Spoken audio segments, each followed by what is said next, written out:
open wide to embrace your dreams. Sometimes you gotta take a loss just to get the win. Like lots of stems popping it like oxygen when boxes wet. Focus on the mental, never lose like smooth instrumental. Better choose on the move in a pinto. Choose what I get to, never lose move on the move, but it's simple. Never give up and we running it maybe. We just keep winning, we conquering daily. Envision that pay me is never the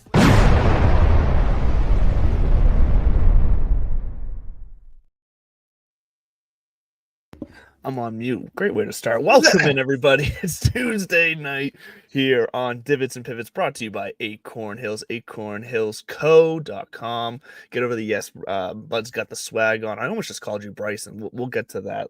Because obviously he's on the mind. But yeah, get over there, get your get all the latest gear over there with the discount code TBFY15.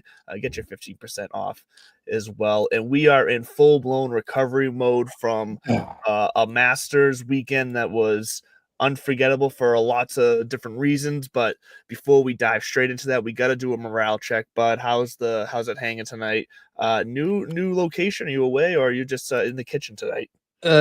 The roommates in Maine for a couple days, saying bye to her. Well, they're celebrating her grandfather. He passed last week. Shout out Pepe and the crew. Wow. He was lived full life, that kind of deal. I mean, says the young people, right? I know people are older. They're like, Right. It's easy for you to fucking say. Yeah. Pardon my language. No. So that being said, yeah, we're upstairs at Witch City Studios. So apologies for any kind of echo or background noise. The intern's just over there watching Aladdin. I think it's a classic movie. She says, you need to kill 75 minutes. She says, Aladdin. I said, done.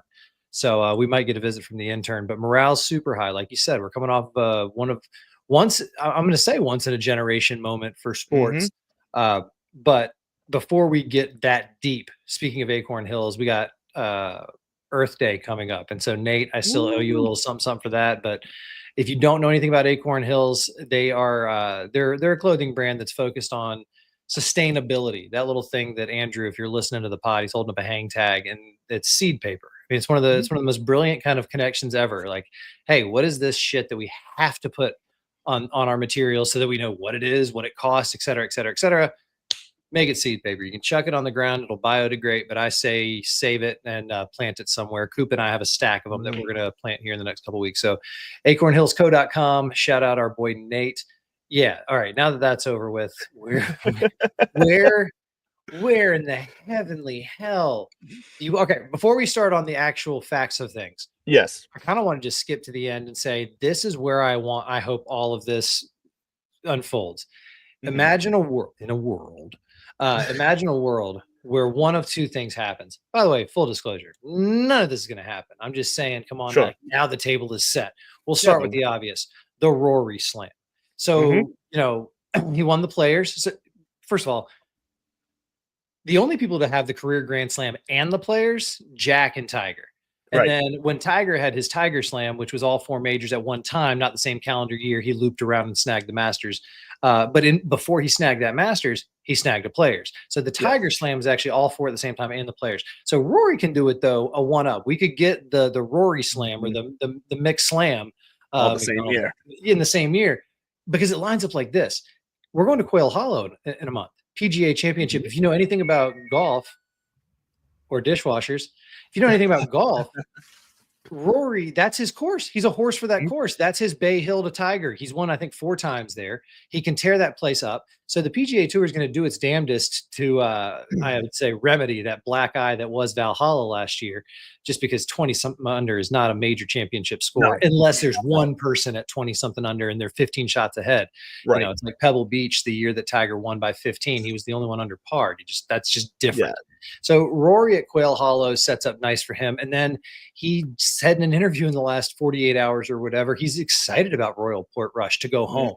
And there is this burden lifted. And Paul McGinley from Live at the Golf Channel, I like to give him a little rough time, but I mean, I think he would enjoy it. He was doing Sky Sports for the Masters, and then he was back with the Golf Channel. And he's been saying it for a while now that if Rory can break through and get a major, he's going to gobble up a handful. He did it the first time around. This is how these guys operate.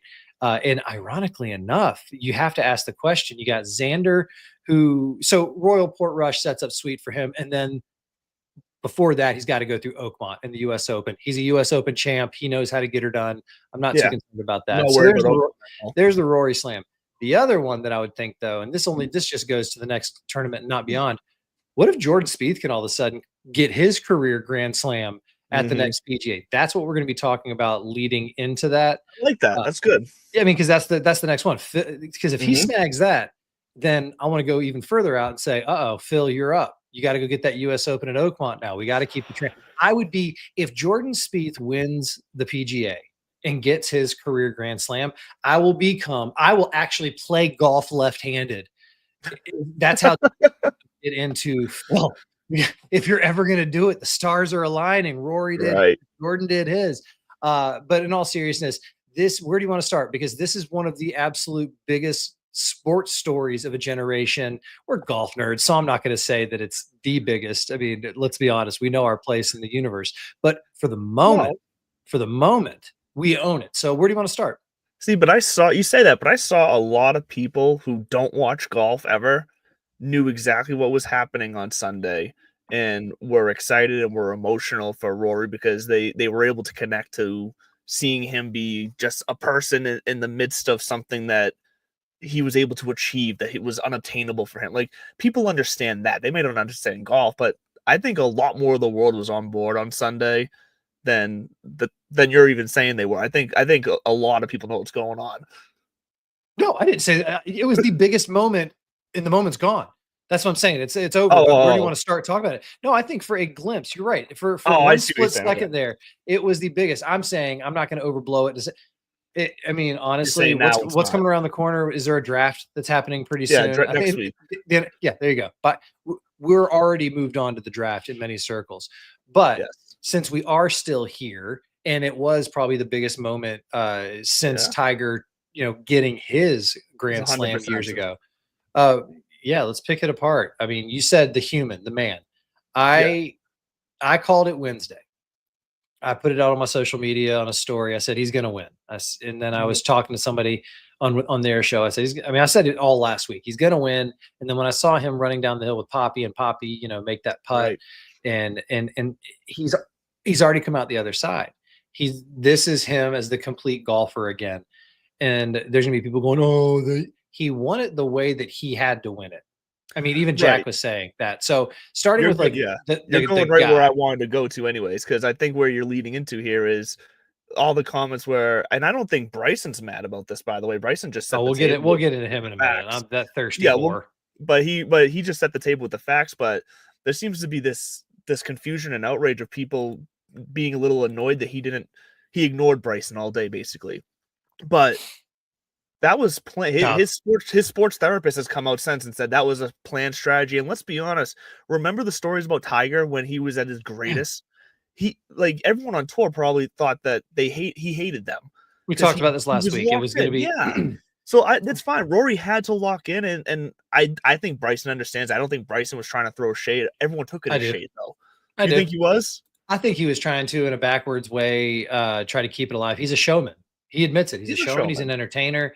There was two things that he dropped in there. All right, we're going to lead with Bryson. I don't mind it. Augusta National is not the U.S. Open, the Masters, and I mean that in so many ways. But for him, he thought he was going to be able to take the gunslinging, mentality, and then all of a sudden, when his playing partner didn't want to reciprocate, he found a little bit of adversary, as they would say. Then he just clammed up. He didn't play his game. He blamed the greens. And then he blamed, I didn't have my best stuff this week. Go F yourself. I'm so sick of that. He was great all the way up until Sunday. So the fact he didn't have his best stuff this week that's a lie. I think what happened was the greens on Sunday. And when people ask him about the story, no, he wouldn't talk to me. He wouldn't talk to me. You're a grown ass man.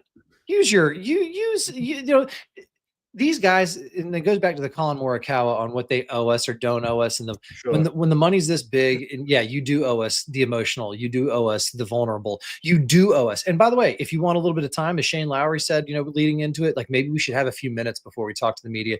Okay, talk to the tournament, talk to your playing committee, talk to the masters, tell them that you want a couple minutes. At least in these big moments. Like, but don't act like you don't. I hate this whole we don't owe you anything. Yes, you do. And so Bryson, you know better. You know better. And he knew exactly what he was doing by doing the whole, he wouldn't talk to me. I like they did the whole I didn't have my best stuff, because that's him being a competitor saying, I still was in this. He's always going to drive to find that edge. But the whole he wouldn't talk to me. He knows what he was saying. And then let's go ahead. You said you want to lead with Bryson. Thank God. I was going to ask you, what's your opinion on him on the Pinehurst? Did you see the Pinehurst story today where he was yesterday or today? To try to recreate his U.S. Open. Well, no, they put a plaque on the course. I think it's the coolest shit in the world. I didn't know there was a whole ceremony. Yeah, there's like him. There was like a whole ceremony. Like they let him like put the plaque in the ground and the whole thing, and it was really cool.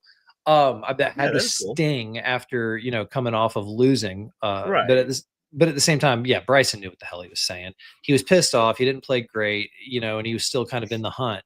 And I think that's it. We just saw the human side of things. I don't put past too much judgment, but I don't let him off the hook. I don't think Rory did anything wrong. And I think it was whoever was talking, dadgummit, I can't remember who it was, made the reference that he was in a group, and it was the year that like Sergio was going to win.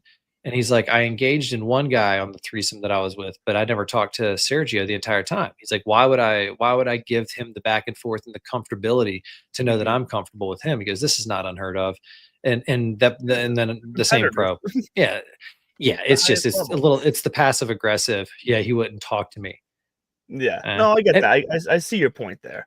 I see your point there. I think my bigger, I guess, notice of this of I guess the whole Sunday, the way it all went down, the way I kind of laid it out going into the day was that this was not just a showdown between Rory and Bryson, but this was like kind of the traditional approach to golf, Rory, and the modern golfer in Bryson, and that he's paving the way, and this is going to show everyone, even if he loses, like, what he's doing, the new type of professional golfer, what it can be, all that did not age well on Sunday with the way he played. Unfortunately, I still think there's a lot there, obviously, beyond the course.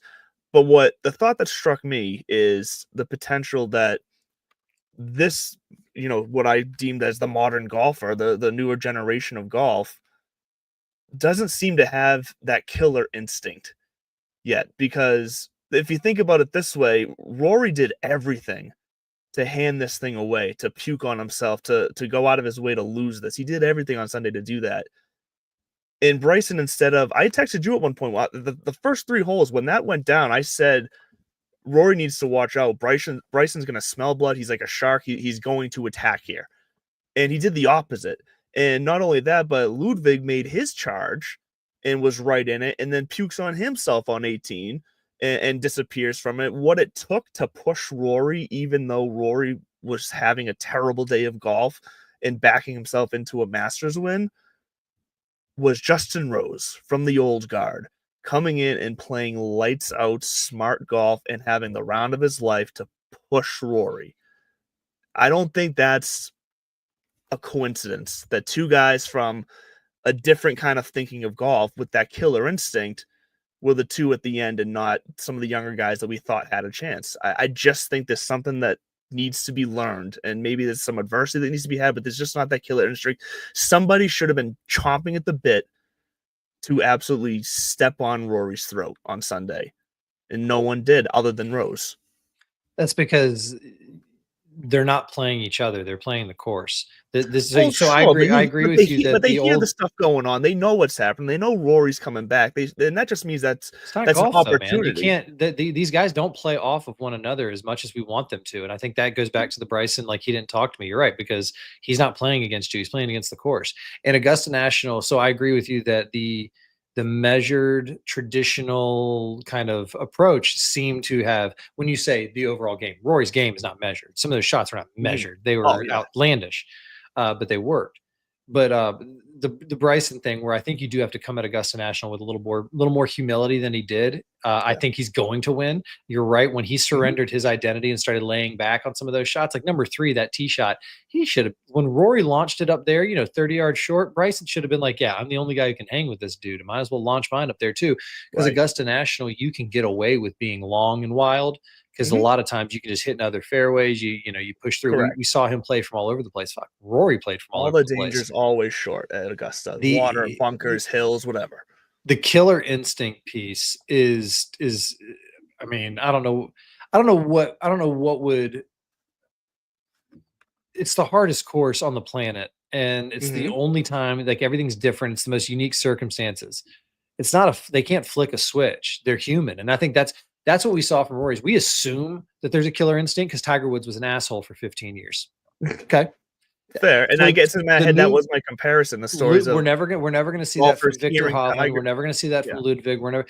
People, Scotty Scheffler, we're just not going to see it. People have learned to win with a little more grace than what we thought it used to take. And Tiger himself admits it. Like, looking back, he might have been a little more open, maybe, but that also might have sacrificed. So when I said the only way he knew how with Rory, I love, he said he had that double on the first, and he goes, that kind of settled my nerves, because I think that his comfort zone is not 3 or 4 shots ahead. It's with the sharks nipping at his heels, forcing him to swim just fast enough. That's all he's got to do, is swim just fast enough.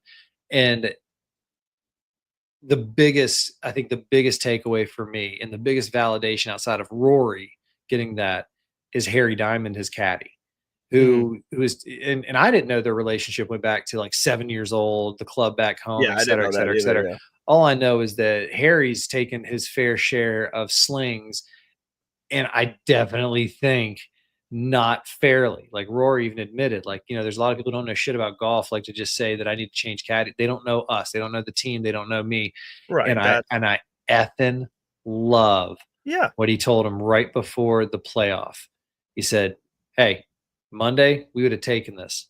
And what he meant was, I know you just effed up everything, but let's pause. We had a one-on-one showdown with somebody we know in a place that we love. And if somebody said, hey, 1 hole for the Masters, these guys, everybody, because they all know all it takes is that break.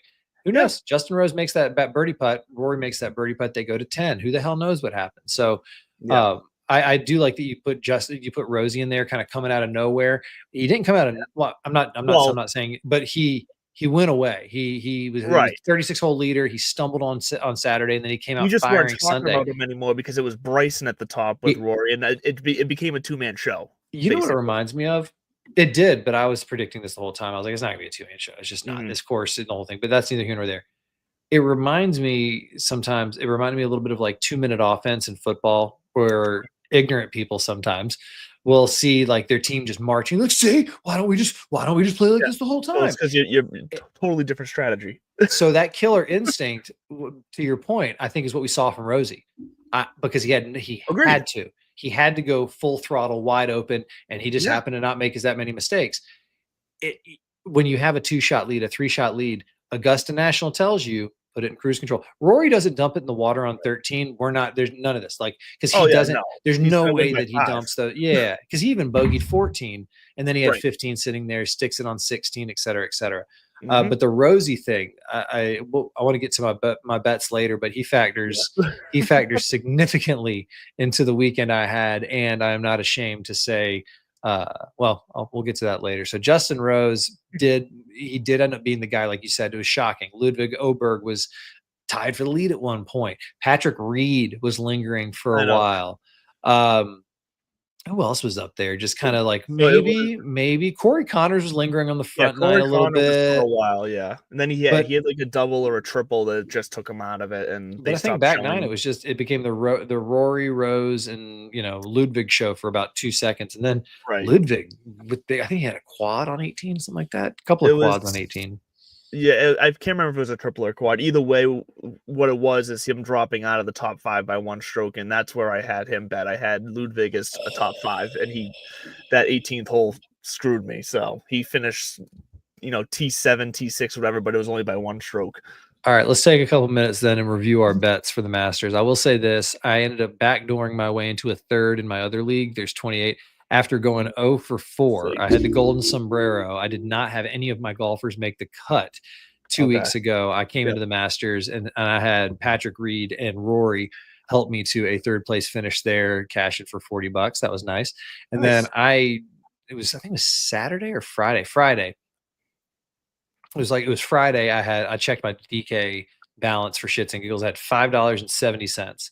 And so I put $2 on Zach Johnson to finish T20, and then he did what he did Saturday. So that $2 turned into 24. Yeah. I put Max Homa. I put $1 for Max Homa to finish T20, and that went from $1 to $4. So that was a nice little one. And then I took a shot at Akshay. I thought he might find some lightning in a bottle over the weekend. I think I did T10. Yeah. He didn't get there. And then Davis Riley, same thing. I think I was like, hey, maybe he finds a little bit and go T10. Hanging in there for a little bit. So I split those. And then Saturday night, I had 70 cents sitting there. And I was like, let's put it on Justin Rose. Right. At one point, when he took the lead Sunday, I checked it. It was going to pay out $175 had he won. That would have been nice. And so then I sat there just watching the cash out value fluctuate. It went down to $9 at one point, and I'm like, and then it was up to like $55. And my wife's like, let it ride.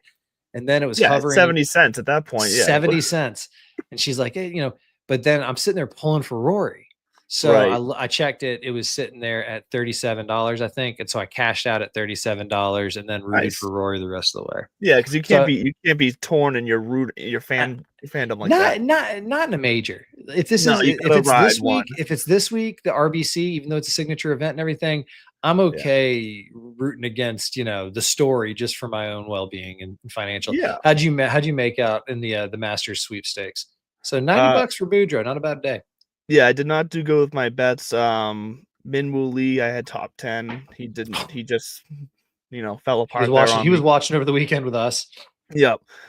Keegan Bradley also I had top 10, and he just missed out on the cut by 1. Morikawa was my pick to win. I think he finished T10 or somewhere in the top 15. So wasn't far off. Let's see. And then my only other long shot is I picked Cameron Young to make the cut. And that did not happen either. So it was not even a long shot. Like I would have endorsed Cam Young. I say long shot because on the shows either Sunday or Tuesday night, he was my long shot to win. So that's why I say long shot. Because I said, well, if I'm going to pick him to be a long shot to win, then he's got to make the cut. I might as well bet him to make the cut. I think on one of them, and I didn't follow up with this, but sometime last week, I had Nick Dunlap as a lock to make the cut. Oh my gosh! You know what? No, we need to give Nick Dunlap some love here. Let's get to it. Because what happened on Thursday to Nick Dunlap is what was traumatic. Let's be honest. He's 18 over. He shoots 90, dead last by a lot of strokes.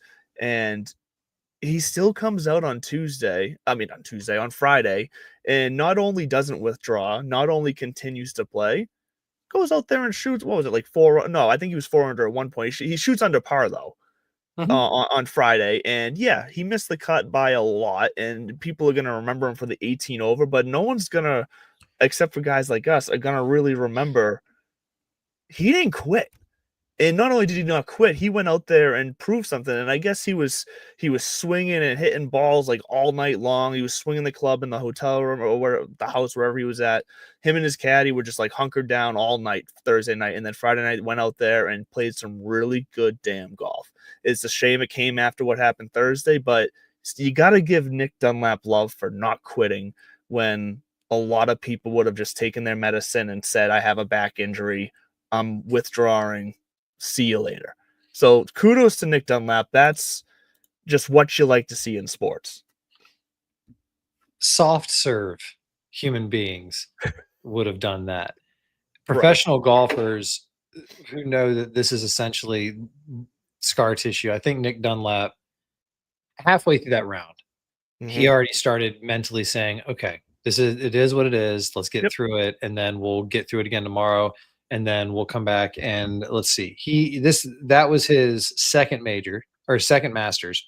Yes. Because you remember he won the US Junior Amateur and then he got to play, and then he won the US Amateur and then he went pro before the Masters even turned up. But he played his second one as the pro. His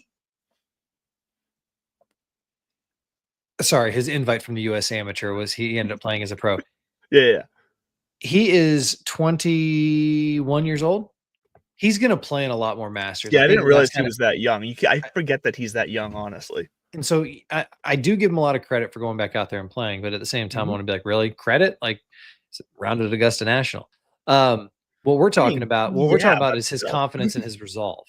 Yes. Same kind of thing. Like, we always talk about, like, oh my God. Well, also, we're not professional golfers. You know, have you ever had a really shitty day at the office? Yeah. And that was a really shitty day at the office for him. So I don't want to like make it, I don't want to sound like it wasn't impressive, but I almost want to be like, and it's like saying, it's like when a NFL quarterback goes out and throws 6 picks one week, and then then he's got to play, you know, on a short week on Thursday night. It's like, yeah, okay, that's what. And so I don't. Okay, so yeah, it was. It's the public eye aspect. That's the only aspect that's different. That's it. And people were talking about quarterbacks don't play in front of a lot of people. No, I'm saying they do it. They still go out there and play. Like, that's what I'm saying. They do it too. Right. Like, it's their job. I'm not impressed by it. I think it was a completely normal thing to do, which is suck it up and go out and play more. I'm proud of him for acknowledging it. Like, yeah, that was a kick in the nuts. And like, yeah, it does, you know, I'm proud of myself. Good for you. Good for you. I don't want to treat it like it was exceptional or extraordinary. I think it was ordinary. I think it was incredibly ordinary for what a professional golfer would do. Sack up, go back out, play the next round, drop some red numbers on there, and walk away going, damn right, I'll see you next year. Because so that's why we do just see guys withdraw. Like, we do see them withdraw after a bad round, and it's these phantom injuries. And I would call them soft serve. Yeah, it's the same thing when I see an NBA player or a baseball player. All of a sudden, they're 0 for 3 at the plate, and then, oh, what do you know? My elbow's flared up, and it's like, okay, and I agree. And I think that's my point, though. I'm appreciating him for not being that. Me too. Kids, be like Nick Dunlap. Right, that's all I'm saying. That's why I said this is what you want to see out of professional sports. 100%. Because the kid who misses the 2 free throws to lose to the crosstown rival, right? Nick Dunlap. That's what you got to think. Be like, the difference is Nick Dunlap has a few million in the bank. Well, no, I get it. A fall from grace like that. He didn't go out there and shoot 76, 78 and be like, we're working on some things. Right. 90 is a number that jumps out at you, and you don't often see it. So, you know, tip of the cap to Nick Dunlap. I've been a big Nick fan since he won the U.S. Junior Am, and that was the scariest thing that I think that's happened to me in a long time. I didn't realize that came out of nowhere. Holy dog piss! So yeah, Nick Dunlap does that. He handles his business the right way. But let's get to some more stories as Bud handles the intern. Let's get to some more stories of the Masters this week, because there was a lot, and one is coming out of another thing that people seem to be either annoyed or unsure about, and it's the Sunday pin placement on 16. It was made very clear before the round that they were going to move the pin to the back right. Where for the 50th anniversary from 1975 of Jack's putt, one of his most famous, if not the most famous putt of his career.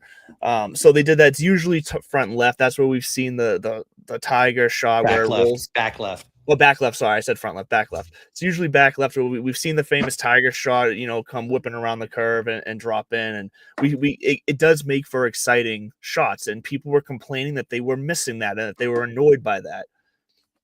My answer to that is simply that, one, get over it. Get over it. 2, it was made very clear that that's what it was going to be, and that was the reason why it was going to be. So it's not like it was this kept secret and surprise to everybody. Like, the story was told. And then 3, as golf fans, isn't one of the main things technically that we hang our hat on for enjoying the PGA is the historical moments and honoring them at every turn that we can in golf. So, like, why are we getting upset? I mean, and obviously not we, but like, why are people getting upset over a damn pin placement on the 16th hole? It's just silly to me, because when you say the people, you mean the internet.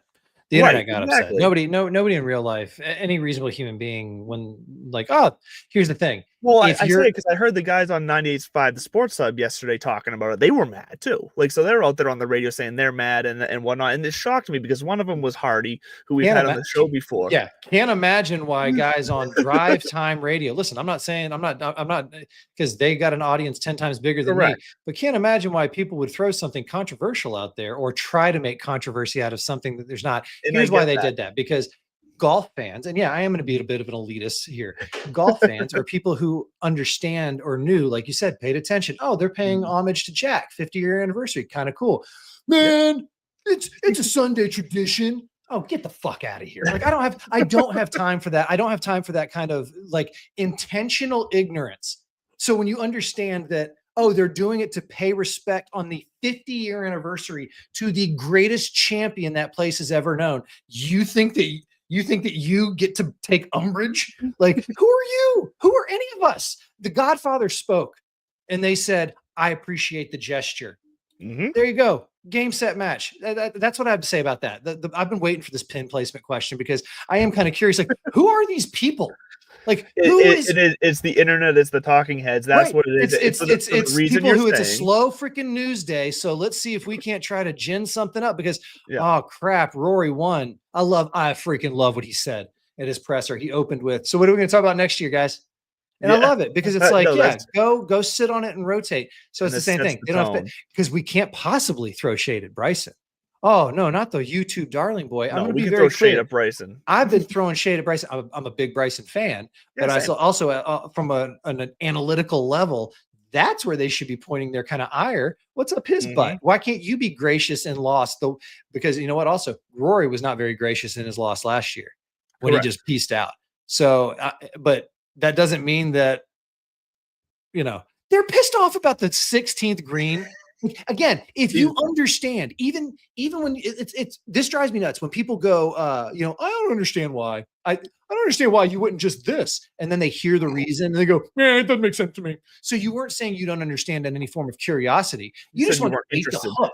Yeah, you're not interested in the truth. You just want to bitch about it so people can either, you can't handle the truth. It is the least controversial part of this entire tournament. Was that 16th pin placement. It was the biggest, the best kiss. And I even thought that Rory's like, yeah, it's pretty cool that I get to attach my win with the anniversary of that. I stuck it tight on 16, like, So yeah, I'm not even gonna say all due respect because they don't give a shit about my respect. Anybody who's trying to make hay out of the 16th pin position needs to stick to other sports or find another story within golf. Here's another big story that came out of the Masters. That's why I asked that question, because I wanted that. It's just weak sauce. I led you right into that because that's what it's weak sauce, dude. That's I ain't got time for that. Here's what I do have time for. You referenced it earlier with these guys and the roars and having to wait and just kind of see things. No more phones at golf events. Yeah, I want to hear that. I want to hear this reasoning. I'm curious. You piqued my interest with this, but I wanted to wait for the show to dive in. As a society, we've had this thing for about that long in like the evolution of. I mean, I remember when iPhones came out. I remember my buddies getting iPhone. Like we've had it for 25 years, pretty much. Like smartphones, and smartphones have been widespread since the 90s. The BlackBerry was the first one that really got out there. We still are learning how to responsibly use these things, and we've created reasons to go, well, no, I have to have them because. And Augusta National and these high-end super secret private schools that a lot of successful people seem to send their kids to, they don't allow screens. Why? Two reasons. Well, the school thing is because we know what kind of developmental bullshit that they can get into. And I'll go to bat with anybody on this one. Come at me, bro. Try to defend that they should have access to these all day. Not going to happen. The research is already there. The Augusta National side of things, they haven't baked. They haven't bent there. So how do they do it? How do families possibly go if they don't have their cell phones? How can you bring your kids if you don't have your cell phones? Okay, then you don't get to come. All right, fine. We figured it out. Yeah, when you want something bad enough, you figure it out. You want to get in the Masters. And I know why the PGA Tour won't do it, because it's so damn easy to then use it in other ways. Here's your ticket. Here's everything you need to know. Here's this. Here's that. Well, and that's literally what they just used to solve the waste management issue with the whole ticket fiasco from last year. Like Was they hard switched, passes? yeah, and they switched it this year to Shocker. digital phones, and that was their solution and to solve Great. the mess up from last year. That's the product. The product of the Masters is that. And so I'm glad you brought up the waste management, because you can say, why shouldn't we have a party hole at every, sometimes it's unique. No.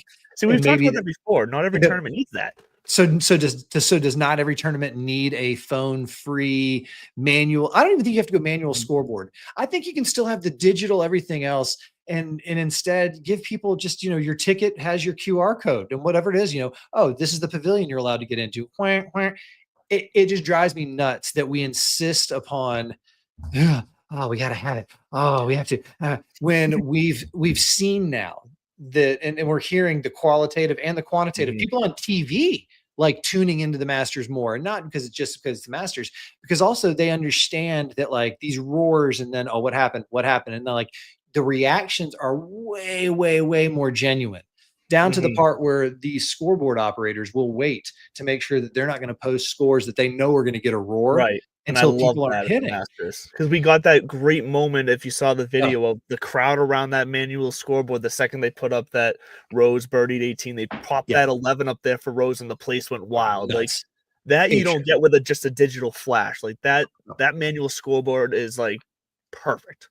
So maybe it's just for Sundays, maybe it's, just the weekends, but I definitely think that the PGA Tour should look at, and I mean, ironically enough, they're kind of going the other direction with including more technology on the course, but still a couple of things about the Masters. What do you think Rory serves next year at the Champions Dinner? Bangers and hash. No, it's going to be the most bland. Yeah.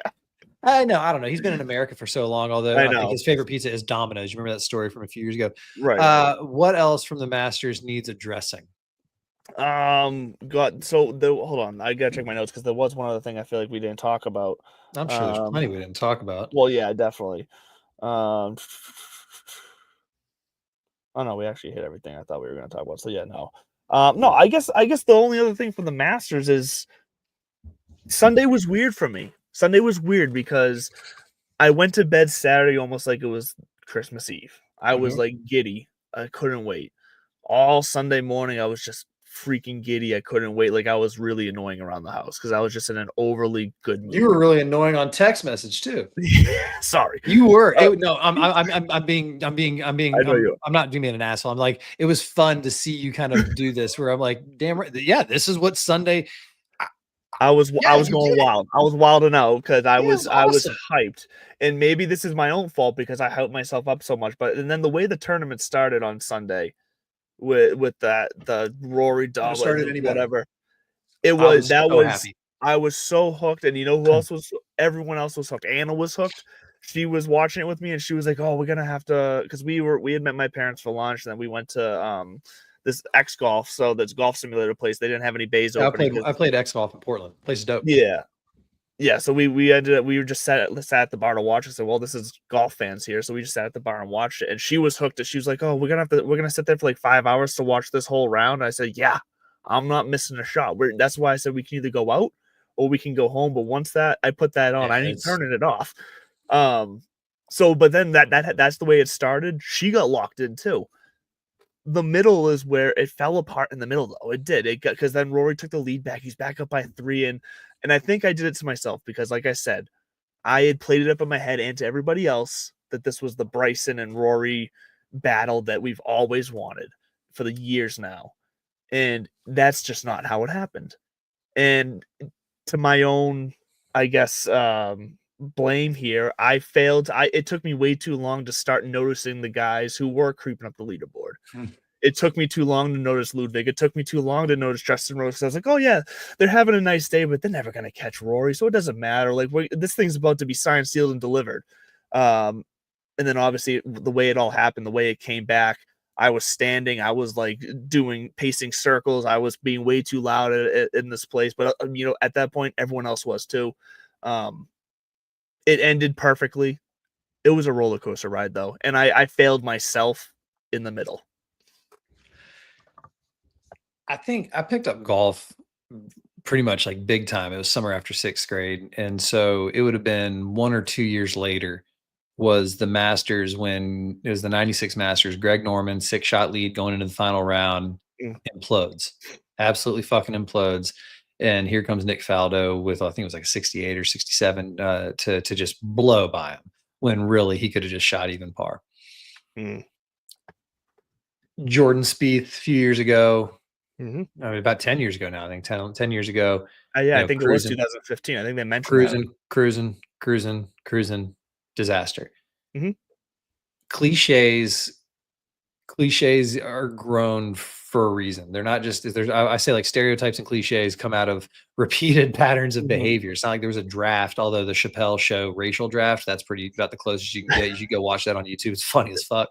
It's hilarious. But there's the cliche, or the saying, the Masters starts on the second 9 Sunday, not the back 9, because that's too close to backside. Exactly. Let us know the second 9 Sunday. That's when the Masters starts, because that's when the Masters starts. I mean, Rory's tee shot on 10. You heard him talk about it. You saw his body language. He thought that he had rope hooked it in the trees, and then it took him a second to he slumps, and then he sees it, and he kind of stands up like, oh wait, huh? And everybody goes freaking nuts, because everybody knew that was one of the first dragons he had to slay on the backside. Sure. He gets to 11. That ball's rolling to the water, and everybody was thinking it. Here we go. That's Rory's done. And then it stops. And it's like, oh shit, Rory's going to get his luck. Bryson dunks it in the water. Game over. Here we go, Rory. He chips it up, misses, makes bogey. No big deal though, because Bryson's in the water, like you said. And I think that's when people failed to notice Reed, Rose, 100%. Oberg, I fell into that. All this kind of stuff. And so 12 comes, Rory, like Jack says, right over that middle bunker, toss it, 2-putt, get the hell out of there. Does it. 13 comes. Rory pulls out the 3-wood, and it's like, okay, he's just going to try to get it out there controlled. Because again, the famous meltdown, he rope hooks it in the water, puts it out in the fairway. 239. I'm sitting there at home going, 239 for Rory McIlroy, even with a side hill lie, is he can hit that with a 4-iron, 5-iron, probably stretch a 6-iron if you want to rope hook it out there. So my thought was like, he's just going to clear that creek, and then he'll deal with it on the other side. He laid up. Okay, smart play. The fuck is he doing taking on that pin? And I think that is when Jack said he lacks discipline. That's what he was talking about. Sure. He wasn't talking in very specific moments, not an entire character flaw, but right. And he wasn't talking about the shot on 15 where he's like, why isn't he chipping out? And he slings it out there 209 with a 7-iron on a hook. And it's almost the same reason that Tiger would have done it, because they can. Doesn't mean that they don't agree that it's the prudent shot. And maybe next time around, when Rory finally has less pressure on him, he does chip out. Right. But he had to go pedal to the metal. He had to be the magician, the hero, the swashbuckling guy that got him to where he is, for better or for worse. And you heard him through the heartbreak last year say, I know my game's good enough. All I'm taking away from this is that I'm giving myself opportunities. Yeah. And so when he finally, put it in the water on 13, I think that's exactly what Jack's saying. He's like, that's the discipline. You should have gone 20 feet, 30 feet to the left of that and just put it on dry land. But you were throwing a dart, because that's what you do. You go for the throat. Right. That's the killer instinct that you were talking about. Correct. The problem is he just didn't connect the shots. Yeah. So when the killer instinct doesn't work, then you have to go to resilience. And that's what I think was really the biggest thing. He dunks it in the water on 13. Then he bogeys 14. Let's not forget that. I know. I mean, and who I think I might have been one of the only people on these chats saying, not dead yet. And then we saw what happened, and then he takes it home in the playoffs. So I think that had to be the way that he won it. He wasn't going to win it going away. I don't think he already did that in other majors. I think for him to get his Masters, it had to be brutal. Like, it's almost like, oh, you want this? The golf gods all got together and said, we're going to let you into the club, but we're going to beat the shit out of you on the way. And if you're still here standing in the morning, all right, I guess we'll let you in, because you're right. They threw everything they could at him, and he tried his hardest to fuck it up. He really did. He didn't. So who are we? So here's I want to throw one, and I know we don't usually like doing ifs. What ifs? I want to throw one if here into I'll do this hypotheticals. because I think this leads into what I think this kind of leads us into what this season Check could on the intern. potentially be. But what if Rory did lose on that playoff hole to Rose? What if Rose hit his and Rory missed his? Like, obviously the storyline, the easy storyline this week would have been, well, Rory chokes again. Rory chokes again. That's a choke. Well, 100% it would have been. That would have been. My question is, though, at that point, would you have given up on him ever getting the Masters, though? No. Like, would that type of loss, after the type of losses he's had before in his history there, would that have been enough for you? Or did we learn enough from Phil Mickelson finally getting his white whale? Rocco Mediate. So, okay, 2008, Tiger Woods, Torrey Pines, broken leg, 18-hole playoff. Right. Rocco Mediate. That was one of my most memorable moments as being a golf fan. That turned me into a serious golf fan. That entire sequence. That was the moment. Tiger Woods won a fucking major on a broken leg. Mm-hmm. That was the closest Rocco Mediate was ever going to get to winning a major. There's a reason he disappeared after that. If Rory, well, also age. If Rory doesn't come through on Sunday, he's not Rocco Mediate. He's Phil Mickelson. I think he eventually gets his. Justin Rose. I wouldn't even sleep on him. We're seeing the Overton window shift for what's an acceptable age for a major winner. 100%, yeah. And so, I mean, Tiger kind of getting his glory lap, at 46 or whatever it was. I think Phil at 51 or 50 at the PGA, and then Rosie, going toe to toe with the greatest player of his generation, and I do think that he earns and keeps that forever and ever. What is Rose? Is he 49? What is he? 44. So Rosie's of the Tiger era. Rosie actually kind of came onto the scene after winning the amateur, and then he comes to Augusta National. He's low am.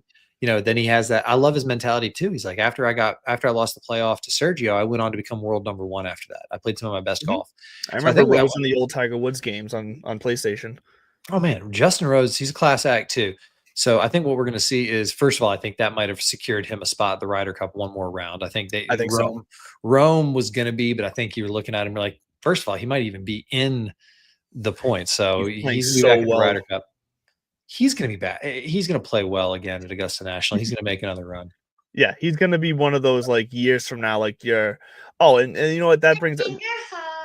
Oh, the finger, not the finger. So yeah, before we close out on Rose, Rose 100%. We're gonna see Rose compete, even if he stops competing at other tournaments. He's going to continue to compete at the Masters. We see it year in and year out with these guys who keep showing up at the Masters because it's once you know that course, and you can handle that course, you know what to do. So Rose will be one of those guys. We went way too long in the show. We have to pivot quickly to Bernhard Langer. Like the fact that we went this long, I know there's a lot to talk about, but it just the Rose talk just reminded me of that. Bernhard Langer's last Masters was this week. I said it on Twitter. I'm actually glad he missed the cut because I think what him missing the cut allowed was for his moment. What I enjoyed about Friday in the broadcast was the end of the round and Bernhard Langer getting that attention, which I know he would have gotten anyways on a Sunday, even if he had made the cut. But really, all Friday night, that became about him.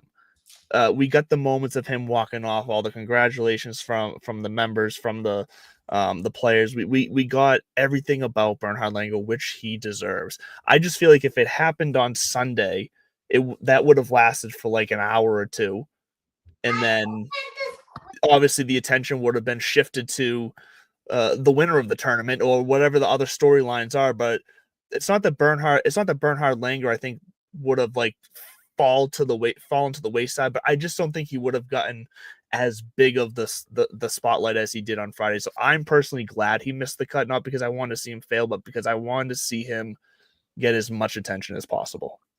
I don't disagree. At first I was thinking to myself, like, he's going to get his flowers no matter what, but you're right. The way that they can plan it so that he's walking up 18 with like a sunset kind of situation. Exactly. The fact that he had a putt to make the cut. So the fact that was even part of the story, would kind of made it majestic. And, you know, he rides off into the sunset as, I mean, the greatest German golfer of all time. First of all, he was the first European to win the Masters. He broke that barrier. He's one of the most successful golfers, winningest golfers of all time, if you take in all of his PGA Tour Champions victories, which I think most people would.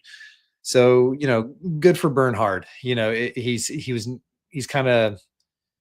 been steady. You know, he's another Gary player. I think he's going to play on the Champions Tour for probably another five years, maybe 10. He's going to come back for these par threes, but yeah, I think that was the appropriate kind of exit for him. No low amateur this year. So yeah, they actually, you know what? They don't award it unless you make the cut. See, and I never noticed that before, but you're right. There was no low amateur. So I guess if we were going by the numbers, it was Justin Hastings. Justin Hastings was the lowest. But you're right. He wasn't honored. He does not get the low am honors from Augusta National. He doesn't get. And he wasn't getting to awkwardly sit in the cabin next to Rory, as you know, obviously the spotlight on Rory. So yeah, like I do like seeing the low amateur part, because I think that's sometimes for those guys, their moment. Like, unfortunately, we don't always see those guys who get that low amateur really pop again, and that's so I like seeing it. But yeah, if you don't make the cut, I guess I get that. I've just never actually noticed that in the past, that they only do it if you make the cut. So even more credit to Neil Shipley last year. Rosie is plus 6,000 to win this week. That is interesting. That was the same odds Minwoo Lee was this past week at the Masters. We're not going to start looking at. We will delve back into some sports golf betting in the coming tournaments and whatnot. But this Masters was just too good to not dive into. We had a little Masters party on Saturday. I made homemade pimento cheese sandwiches. I looked up the Masters recipe. I looked up about 4 or 5 different copycat recipes and then amalgamated them all into one that looked good. They were a success. Highly recommend the pimento cheese sandwich. Phenomenal. It's fucking pimento cheese. It's not like it's rocket science here. It's cheese on cheese with a little bit of cheese and some mayonnaise and some this, that, and the other. So, and chopped up pimentos. Again, it's not rocket surgery. Did you make any azaleas? I did not. But another thing though from the Masters, because this is great television and podcasting, people are still tuned in. They have stepped up their game with their digital everything. I don't know if you noticed these IBM shot maps that they unveiled. Yes. That you can like press a button and it shows every shot from that player or from this tournament. Oh, yeah, I was playing around with the app a bit because I had to. And then the on the range access, I think that's another thing that was just a big story this year. We're just such geeks. We're such nerds. We want more and more and more of it. He hit like 200 something shots. He played like an entire tournament on the range before round 1. It's like, yeah, but it's not the same. Rory, J Rose, P Reed though, just sneaking in. Patrick Reed sneaking in with a 3rd. How about Scotty Scheffler, 4th? I mean, so that's the thing, Scotty, for all intents and purposes, this week, Scotty was kind of in the background. I know obviously he came into the week as the storyline looking to repeat, but once things got going. I don't know how many people had Jason Day top 10. That was that he snuck in there. Max Homa, nobody really had him playing that well. But I loved seeing him playing that well. It was so good to see him back at it. I very much, because I do love Max Homa. So and what was also kind of cool was obviously the guys over at at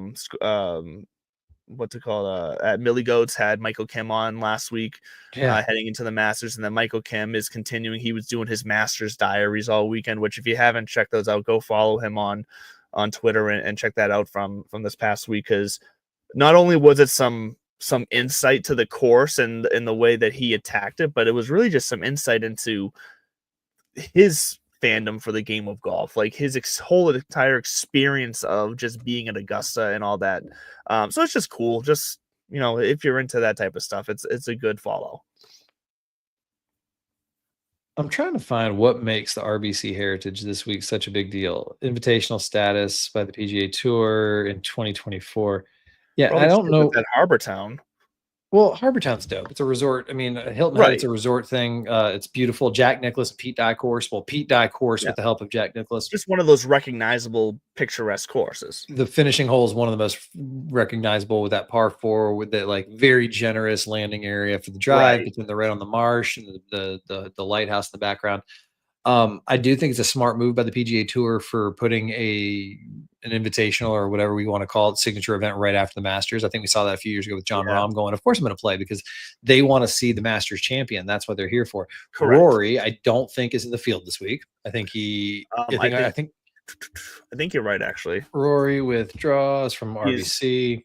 And did he withdraw? Well, I think Rory might be 23. No, is he in the field? He was in the field last I looked, but if he's since withdrawn, he was in the field to start. I don't think he's playing this week. Listen to Jamie, pull that up. Yeah, right. Yeah. You can hear Rory McIlroy isn't playing the RBC Heritage. That's 15 hours ago. Yeah, and because I think he said he's going to go home and see his parents. Good for him. We might not see him again until Quail Hollow. But looking ahead, we've got the RBC Heritage, and then what do we got between now and the PGA Championship? What does this schedule look like? Jamie, pull the schedule up on the PGA Tour. While we pulled that up, the big storyline out of the RBC Heritage this year, which we've seen before in the past, but they're doing it again, is they're allowing rangefinders this week at RBC to test if it has an effect on pace of play. I'm personally perfectly fine with them using the rangefinders. I also, though, don't really think it's going to have a massive effect on pace of play. I think no matter what, whether that number's in a book or whether that number's digitally in the binoculars in front of them, they are still going to discuss and work their way completely around that number and placement. And like they're still going to have to look at their book for what the green's doing and what this is doing. And like, I don't think it's going to have an effect on pace of play, or at least not the effect that the PGA is looking for. I think it will, because it's not just about I'm standing in the middle of the fairway and let me just gun the flag and then look down at my book and I know where because you're right but there's gonna be other areas when they're off the path or when they're out in the woods and they need to just do some of those quick calculations. How far is it to that bunker? What do I have to do to clear that? That's where I think it will help a little bit. But I don't know. So we got the RBC Heritage coming up, and then Zurich. We'll see Rory. Yeah, we should see Rory because him and Shane are definitely going to. Which I love Shane's reaction to Rory winning. By the way, that was that was pretty cool. He looked like a brother. Like that was just a cool reaction. That was one of my favorites. I love that. All right, so we are so it's May 15th. We'll work backwards because we're at the point. We're at the point in the season now where I just live one major to the next. So May 15th, PGA Quail Hollow. Market. I'm going to go ahead. I might go ahead and put a little bit of love on Rory right now just to do it. I still got Rory sitting in my one and done as an option. I'm pretty sure I'm going to save him for that week. The week prior to that is a signature event, the Truist Championship, formerly the Wachovia, and this is going to be at the Philadelphia Cricket Club because normally it is at Quail Hollow where the PGA is going to be, and then before that the Byron Nelson, and then before that Zurich, and then next week or this week obviously the RBC Heritage. So we have some fun because we'll get into the team golf talk with Zurich. We will recap the RBC Heritage next week, and it won't be too. We might look at some future odds at the PGA just to see if there's anything that looks juicy to lock in early. But other than that, man, I got to say, if this is what the golf gods have in store for us, if this is their opening salvo, we got a little bit of Rory, the stars aligning. I think we're in for one hell of a year. Not to mention, biggest story for me personally, though, a little sneaky story was Brooksy's collapse on 18. I had him as a dark horse. I had Brooks kept, and he goes and makes a fucking quad. I know that was 36. That was hard to watch. That was hard. That is. I mean, that's Augusta National, man. I don't even want to know. Funny enough, my best friend texted me. Shout out Jeff. He texted. He texted me too, but it was my buddy Christian, my golf buddy Christian from last summer. A good camp friend. Look at us, about to land the plane, and I just brought up camp. Wow. And he said, "Could you beat Nick Dunlap today at Augusta National?" And I wrote back. This was Thursday when he was shooting 90, and I said, "If I'm playing members tees, yes, I'm breaking 90." Right, that's different. Yeah. I mean, and well, even that I'm smiling because I'm like, yeah, I can members tees. I've seen the scorecard, the members tees. I'm pretty confident that I could sneak enough pars and avoid enough doubles to break 90 around Augusta and National. I'm shooting like 130 from members tee at Augusta.